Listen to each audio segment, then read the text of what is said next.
The 2000s brought us 3 running back MVPs, 2 2,000-yard rushers, and a 31 touchdown season. Today, we are exploring how this was the most ridiculous decade in NFL history at the running back position.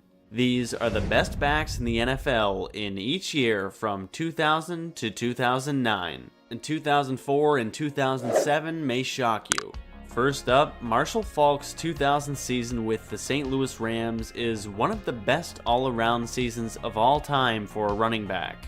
The cornerstone of the greatest show on turf, Faulk's dual-threat versatility, blazing speed, and elite vision transformed him into the league's premier offensive weapon. In an era where passing was beginning to ascend, Faulk led the NFL with 1,359 rushing yards and 18 rushing touchdowns. But his impact was by no means confined to the ground game.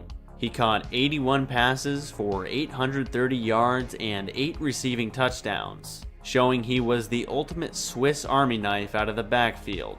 His total touchdowns reached an astounding 26, a figure that is nearly impossible to reach unless you are the electric centerpiece of one of the most explosive offenses in NFL history. To add to the ridiculousness, this was all done in just 14 games, because Faulk had arthroscopic knee surgery in week 10 to remove loose cartilage and torn scar tissue. Yet he returned just 2 weeks later. Imagine the pandemonium that would ensue these days if the #1 player in fantasy football had to have knee surgery in the middle of the season.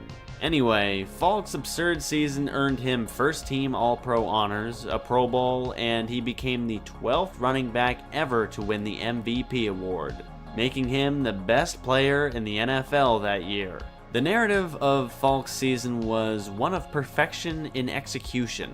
Under head coach Mike Martz, Faulk was the key piece in an offense that ruthlessly demolished defenses. His ability to catch passes out of the backfield combined with his rushing prowess made him impossible to contain. He finished the season off in true Marshall Faulk fashion in the Week 17 finale against the Saints, where he piled up 261 yards from scrimmage and 3 touchdowns, breaking Emmitt Smith's total touchdown record.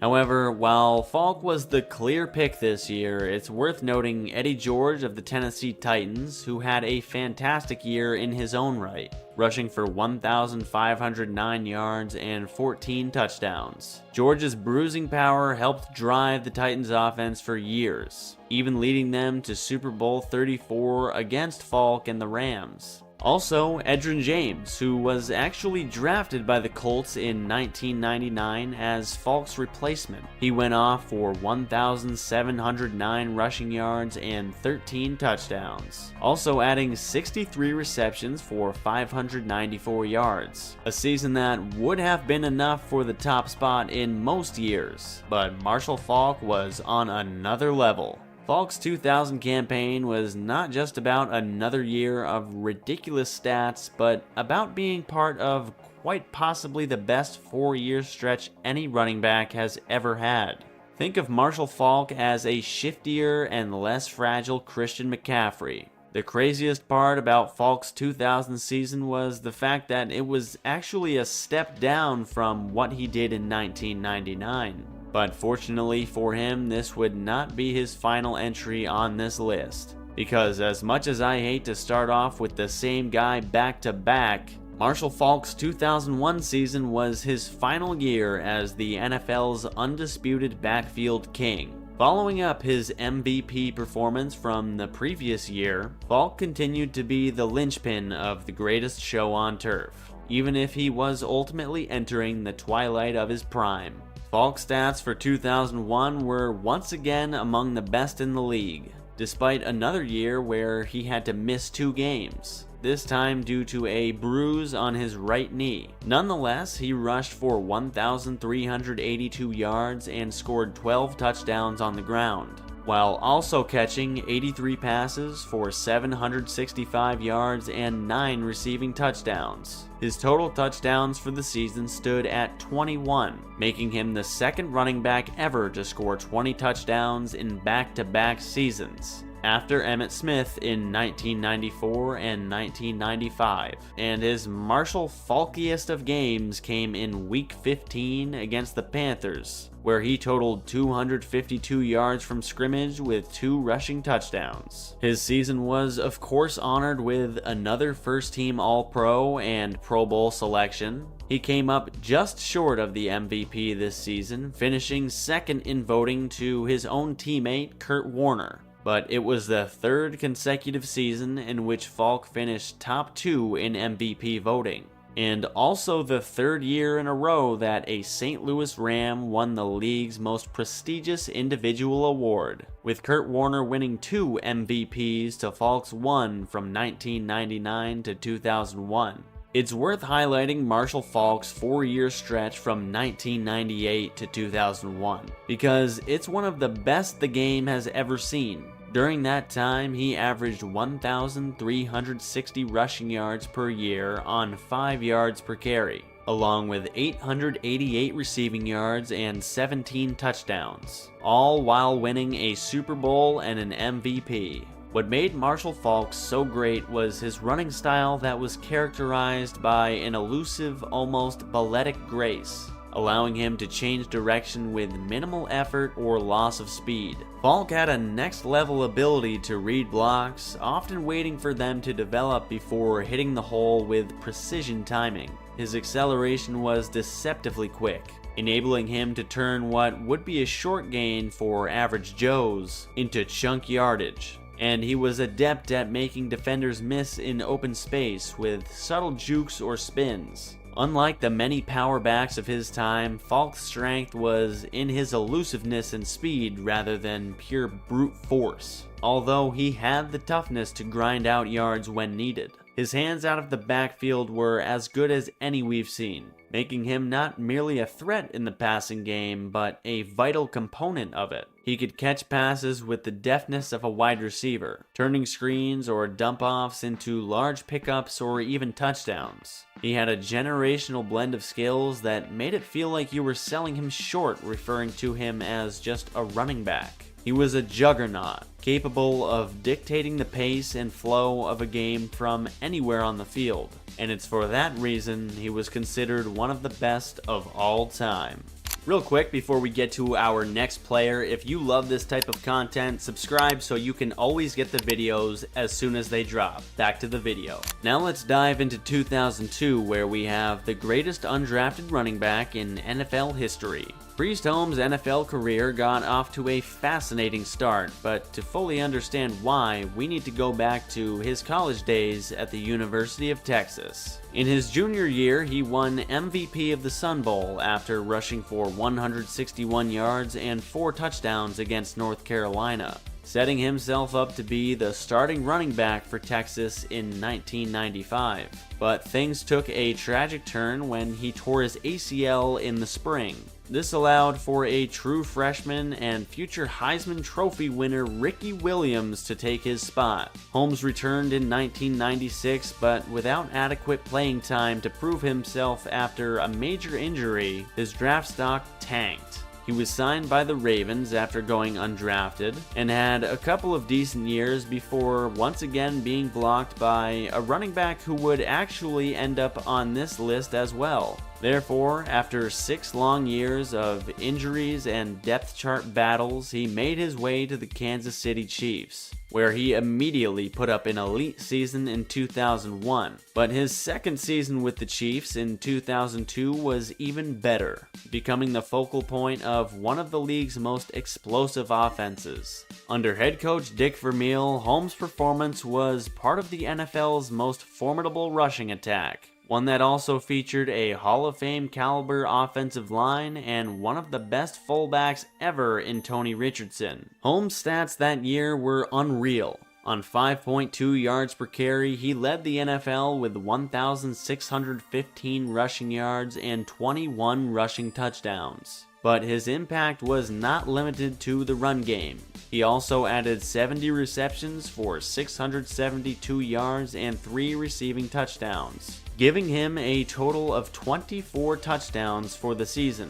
Incredibly, this was not even his career high in touchdowns, but the best game of his entire career came against the Seattle Seahawks, where he totaled 307 yards from scrimmage and 3 touchdowns, doing his best to will the Chiefs to a win, but falling to Seattle 32-39. His performance earned him first-team All-Pro honors, a Pro Bowl selection, and the Offensive Player of the Year award, and he was even in the conversation for MVP, ultimately finishing 4th in voting. Priest Holmes was uniquely effective due to his extraordinary vision, patience, and sense of timing, allowing him to maximize each play by waiting for blocks to develop, much in the same vein as prime Le'Veon Bell. His agility and elusiveness made him a nightmare for defenders, often leading to significant gains after initial contact with his low pad level. Holmes' versatility as both a runner and a receiver out of the backfield, coupled with his high football IQ, made him an asset in various offensive scenarios. These traits, combined with an elite O-line and a perfect fit within Dick Vermeil's West Coast offense, turned a great back into one of the most productive of his time.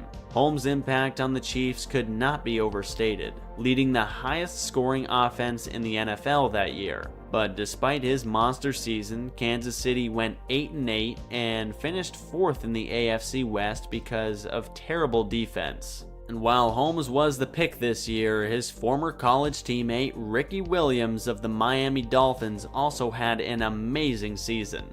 After being traded from New Orleans to Miami, Ricky arrived in South Florida with a vengeance, rushing for 1,853 yards and 16 touchdowns, thanks to his supernatural speed, quickness, and power. Williams gave Miami a punishing ground game, helping them to a 9-7 record.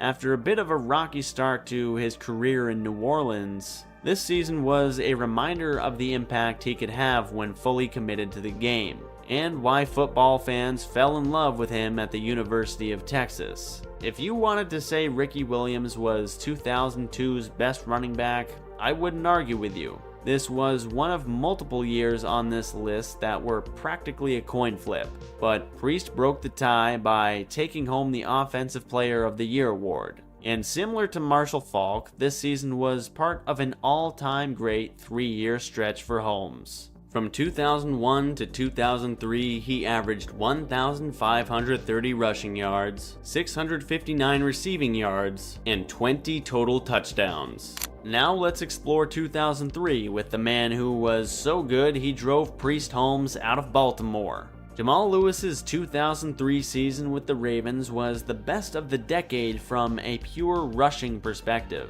nearly breaking Eric Dickerson's yardage record and setting a new standard for what physical dominance looked like at the position.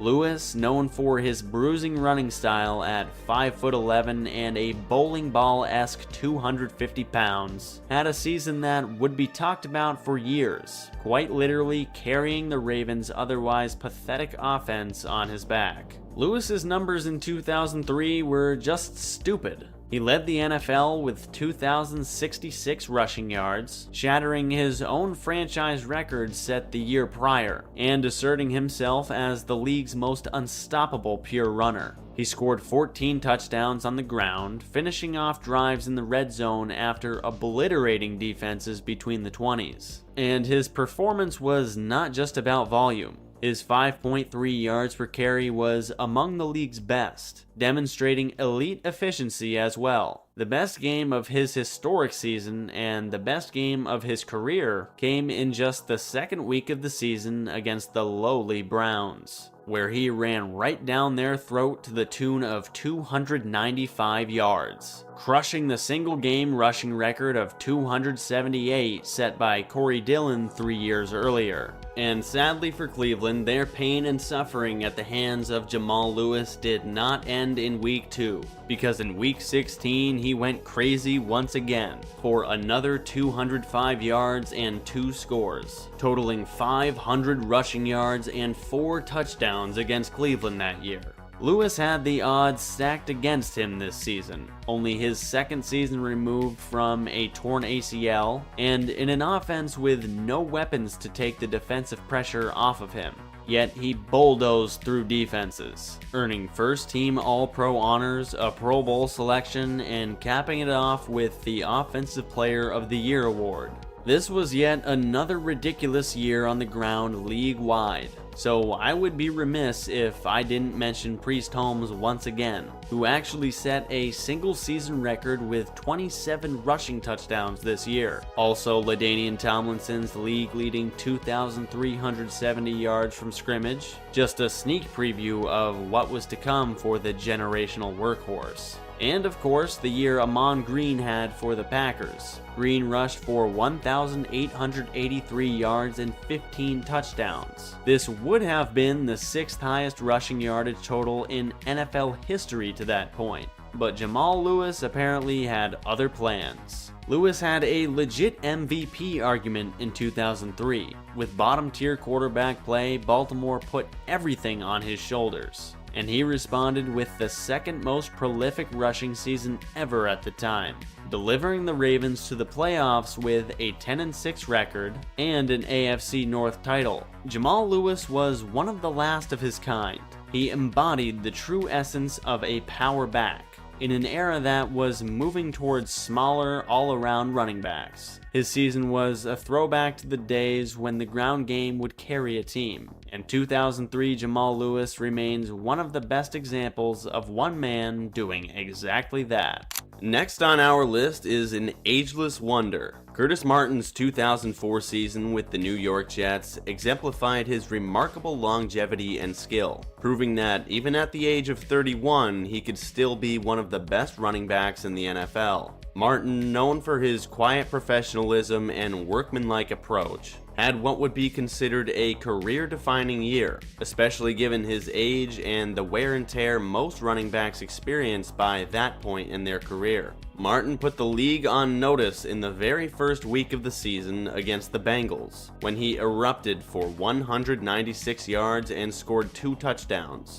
letting everyone know that Father Time wouldn't be bringing him down just yet. Martin's stats for the season were exceptional. In fact, they were the best ever for an age 31 running back. He led the NFL with 1,697 rushing yards and added 12 rushing touchdowns. His 4.4 yards per carry showed that his efficiency and vision remained elite, even as he entered what is often considered the twilight of a running back's career. A shocking fact about this season for Martin was that even though he amassed nearly 1,700 yards on the ground, his longest rush of the entire season was only 25 yards. Truly death by 1,000 paper cuts for defenses when Martin was carrying the rock. Nonetheless, his unprecedented season earned him first-team All-Pro honors, a Pro Bowl, and 4th place in Offensive Player of the Year voting, a cherry on top of what was already an illustrious career. Unlike 99% of running backs who see their production decline drastically once they hit their late 20s, that's if they're still even in the league, Martin seemed to defy time.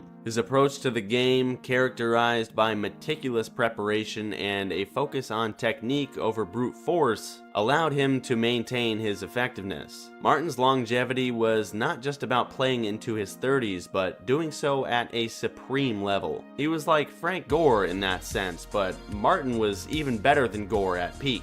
His career began in 1995, and by his retirement following the 2005 season, he had accumulated over 14,000 rushing yards. They say the best ability is availability, and Martin had that in spades, missing just 8 games in 11 years. Martin's performance was huge for the Jets, who finished with a 10-6 record this year, securing a playoff berth largely due to his consistent play. Curtis Martin's uniqueness as a running back was encapsulated by his exceptional vision, allowing him to navigate defenses with a strategic finesse that was more akin to a chess master than an athlete. His durability and longevity were unrivaled thanks to a blend of natural resilience and a disciplined approach to physical conditioning.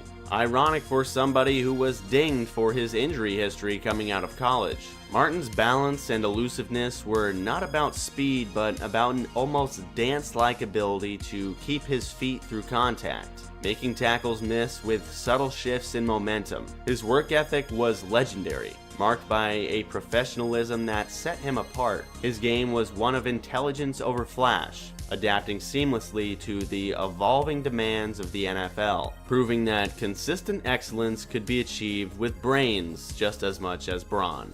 Next in line is the Madden 07 cover boy. Shaun Alexander's 2005 season is the best in Seattle Seahawks history. He had already been a premier NFL runner for a half-decade, but this was the pinnacle of Alexander's career. His stats for 2005 were mind-boggling. He led the league with 1,880 rushing yards on 5.1 yards per carry and tied Priest Holmes' record with 27 rushing touchdowns. His individual numbers were astonishing, but he also transformed the Seahawks offense into the league's highest scoring unit, aiding in a 13-3 record and securing their first Super Bowl appearance. The narrative of Alexander's season was one of dominance and clutch performances. His ability to score at will was evident in games like the one against the Arizona Cardinals, where he ran for 140 yards and punched in 4 touchdowns in a 37-12 shellacking of their division rival. His consistency throughout the season, combined with his knack for finding the end zone, made him the MVP of not just the Seattle Seahawks, but the entire league.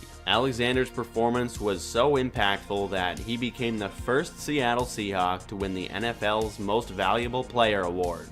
However, while Alexander was the pick here, there are 2 other players that deserve attention. Firstly, Tiki Barber of the New York Giants also had the best age 30 running back season ever. He rushed for 1,860 yards and 9 touchdowns, setting a Giants rushing record, and also added 58 catches for 588 yards, also finishing 4th in MVP voting. Secondly, Larry Johnson of the Kansas City Chiefs. After Priest Holmes' season-ending injury, Johnson stepped up, rushing for 1,750 yards and 20 touchdowns. He put up these numbers despite not even starting until Week 9. Lord knows what he could have done if he had the whole season to run wild. His performance was vital in keeping the Chiefs competitive, and his emergence established him as one of the league's up-and-coming superstars. What a heater the Chiefs went on at running back in the 2000s, from Priest Holmes to Larry Johnson to Jamal Charles. But Shaun Alexander's 2005 campaign is remembered for its historical significance. Not just for the records he set, but for how he elevated the Seahawks to never-seen-before heights. His season was a blend of personal achievement and team success, leaving a legacy of one of the most dominant running back seasons ever. His impact on the Seahawks' journey to the Super Bowl still resonates in NFL history. Up next, LaDainian Tomlinson's 2006 season with the San Diego Chargers is widely regarded as the greatest statistical season in NFL history. Not just for running backs, but for any player. Tomlinson had already been putting up insane numbers for years, but he took his game to a whole nother level in 2006, causing everyone to rethink what was possible for a running back in the modern NFL. Tomlinson's stats that year were simply jaw-dropping. Anybody who owned him in fantasy in 2006 was practically guaranteed a championship. He broke the all-time single-season record for rushing touchdowns with 28 and total touchdowns with 31. He led the NFL with 1,815 rushing yards on an extremely efficient 5.2 yards per carry, despite being run straight into the ground with 348 carries. Additionally, he caught 56 passes for 508 yards and 3 receiving touchdowns, flaunting his versatility. His performance earned him every award possible: First Team All-Pro, the Offensive Player of the Year award, and the NFL MVP, cementing his place among the all-time greats. The narrative of LT's season was one of near perfection. He was the focal point of the league's highest scoring offense, leading the Chargers to a 14-2 record and the AFC West title. Calling LT consistent feels disrespectful because consistent implies merely reasonable performances. But he was unhinged on a weekly basis. He tallied 3 or more touchdowns in 6 different games, including 3 with 4 touchdowns, shredding the 49ers, Bengals, and Broncos. His ability to perform in clutch situations, often ending games with decisive runs or catches, made him the heartbeat of the Chargers' attack. If you look up workhorse in the dictionary, you'll see a picture of LaDainian Tomlinson next to it. His ability to carry the ball with consistency game after game, season after season, was extraordinary, amassing a career rushing total that places him 7th all-time. LT's toughness allowed him to handle a heavy workload without faltering, his body enduring the relentless hits of the NFL while his mind remained sharp, always reading defenses with eagle vision. His versatility as both a rusher and receiver made him indispensable, turning him into the life force of an offense that could rely on him in any situation. LaDainian Tomlinson's 2006 campaign is etched in NFL lore for its sheer absurdity. There's no doubt he was the NFL's best back in 2006. Moving on, Brian Westbrook's 2007 season with the Philadelphia Eagles was a career year for one of the most underappreciated running backs ever. In an NFL increasingly valuing multi-dimensional players, Westbrook's performance that year was a perfect blend of rushing, receiving, and game management, making him the engine of the Eagles' offense. Westbrook's stats for that season displayed his all-around skills. He rushed for 1,333 yards and scored 7 rushing touchdowns. But his true value was highlighted in the passing game, where he caught a then franchise record 90 passes for 771 yards and 5 receiving touchdowns. His total yardage from scrimmage reached 2,104, tops in the NFL that year. His performance earned him first-team All-Pro honors and a second Pro Bowl selection. The narrative of Westbrook's season was one of adaptability and leadership. Under head coach Andy Reid, Westbrook was utilized in various roles, from short-yardage situations to being a primary target in the passing game. His ability to make plays in space, break tackles, and extend drives was crucial for the Eagles, especially in games like the one against the Detroit Lions, where he amassed 221 scrimmage yards and 3 touchdowns. Westbrook's versatility meant defenses had to respect him out of the backfield, which opened up the Eagles' offensive playbook. Westbrook was the Eagles' offensive identity that year, even if they didn't make the playoffs, finishing with an 8-8 record. His knack for finding the end zone combined with his ability to control the game's tempo made him a unique weapon in an era where running backs were evolving into hybrid players. Brian Westbrook's 2007 campaign was the best for a running back in Eagles franchise history at the time. Everyone remembers LeSean McCoy and now Saquon Barkley, but before them, Westbrook was making electrifying plays out of the backfield, donning the Kelly green. On deck, we have the sophomore season for one of the best running backs of all time.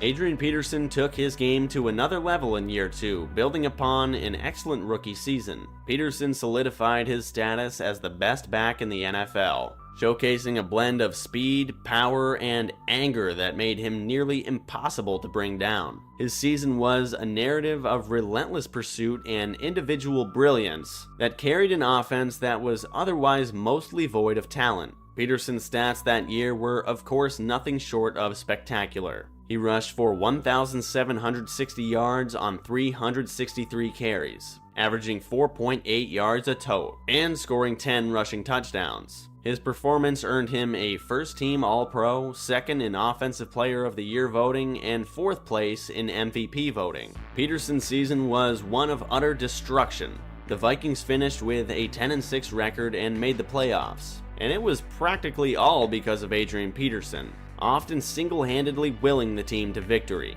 His most memorable performance came in Week 10 against the Packers, where he ran for 192 yards and a touchdown in a narrow 28-27 victory against the divisional foe. To put into perspective the cast of misfits AD was carrying on offense, the Vikings' primary quarterback that year, a 37-year-old Gus Frerotte, who threw 12 touchdowns to 15 interceptions, but went 8-3 in his 11 starts thanks to Peterson. AD's ability to remain ultra efficient against stacked boxes and in crucial moments made this year special. However, while Peterson was the best running back in the NFL this year, Michael Turner of the Falcons also had a fantastic year. Turner, in his first season as a starting running back after being blocked by LaDainian Tomlinson in San Diego for years, rushed for 1,699 yards and 17 touchdowns. His burner nickname was appropriate as he led the Falcons to an unexpected 11-5 record and a playoff berth, and tied for second in MVP voting. But Adrian Peterson's 2008 campaign, like most of his seasons on a Vikings franchise that struggled at quarterback for the majority of his career, is remembered for its sheer force of will, much like Jamal Lewis in 2003. His season was a testament to what hard work, natural ability, and a never-give-up running style could achieve. Since you're still with me, please subscribe to help the channel grow so I can pump out more quality content for you. Back to the video. Last but certainly not least, Chris Johnson's 2009 season with the Titans is carved into NFL history as one of the most awe-inspiring performances ever by a running back. Known for his incredible 4.24 speed and elusive running style, Johnson took the league by storm in his sophomore season, achieving a feat that only a handful of players had before him. His season redefined what speed and agility looked like at running back. Johnson put together a collection of stats that had never been done before. He rushed for 2,006 yards, becoming the 6th player in NFL history to surpass the 2,000-yard mark.